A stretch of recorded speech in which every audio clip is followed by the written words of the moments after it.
Hi, I'm Mary, a librarian and book reviewer with a focus on stories written for kids, tweens, and teens. Today, I get to share with you this book called Oslo's Surprise Adventure, written by Liliana Tomasini and illustrated by Amaraya Rauscher. This is the story of Oslo. It's Oslo's birthday, and everyone is coming over to celebrate.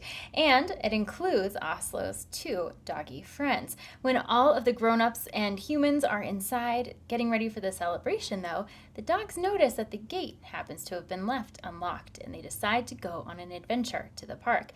But getting to the park is not as easy as they remember, and there are some dangerous things along the way. So when they really find themselves lost, they have to hope that their humans can come find them again before the party starts.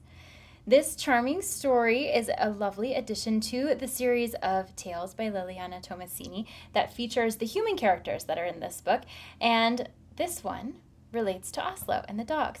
So it's primarily told from the dogs' perspective. They're engaging with one another with dialogue, so there's some imaginative play in there.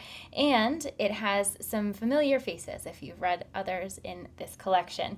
So the illustrations are particularly memorable because they have that childlike quality. You can see the lines. There's some fading in there as well. And there's lots of friendly faces on all of the characters in the book. It is written for a upper toddler to preschool age reader.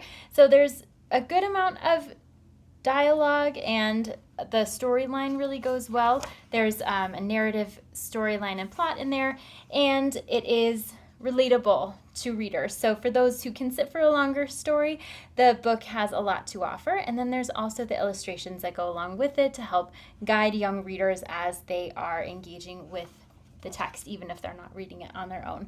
There's a lot of cautionary tale going on in here, some teaching to the reader as far as how to manage yourself if you do find yourself lost in the world, whether you are a dog or a human. And it has a charming ending, and everything kind of comes together in a beautiful way at the end of the book. There's also a recipe for pumpkin dog biscuits. So for readers who have doggies at home and they want to have a celebration with them, they can pull out this recipe and try it at home. So for readers who enjoy stories about animals, who like the antics that can happen whether they're with animals or with people, and who like celebrations, this is a fun story to share, and it has a lovely message as well. If this sounds like a great fit for you or for someone you know, I hope you look for it wherever you get your books.